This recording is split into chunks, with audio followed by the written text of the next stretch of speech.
Batman himself, Ben Affleck, talks about the future of Hollywood, and he says that projects like the Avengers are really what's going to keep cinema alive, and that's what studios are going to focus on. So let's talk about why this is true.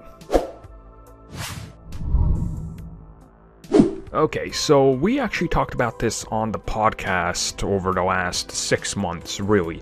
We said, this is the future of Hollywood. We said this exact same thing. You want to put films into theaters that will drive your numbers up because people are going to be reluctant to go see just any film out there. Long gone are the days where you're going to get a few $1 million on a weekend and be considered a success with a film from a studio like A24 or Blumhouse. Those films are going to greatly be reduced in numbers because, again, studios are going to push the big ticket films. That's what needs to be pushed because that's what's going to actually add money and profits once things start to get back to normal. Let's say you, hypothetically, you watching, listening to this, you are the big head of a studio and you have 30 movies you're releasing in 2022.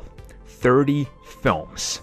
You have to make a choice of, well, we can only put out 18 to theaters because of the numbers and how many films are allowed, the capacities, what we think is going to make money. What are you going to guarantee gets out there? The film you shot for $200 million and spent another $200 million advertising, or are you going to risk it on some film starring Jennifer Aniston that's the same thing about her meeting the right guy at the right time again and again and again, and that other guy happens to be Gerard Butler in the same goddamn movie that they release, I swear to God, every 6 weeks? Well, there's a chance that Jennifer Aniston movie's gonna make like $50 million in its entire run, but there's a chance that the big blockbuster movie's gonna make another $1.5 billion and be more well-known and sustain a franchise.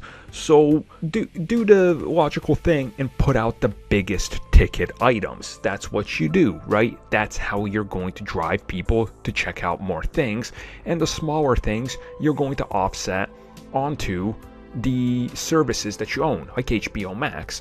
So again, Ben Affleck talking about the future and saying films like Avengers are literally what is going to be the focus of the future, and things like The Town and Argo, movies like that, they're going to end up on streaming services. And that's what he says. And that's true, because the big ticket IP is what's going to make it out in front of everybody. Not everybody is going to want to watch a film like Argo. I mean, I loved Argo. I would go see it had this whole thing not happened, because I typically see just about everything in theaters, or did.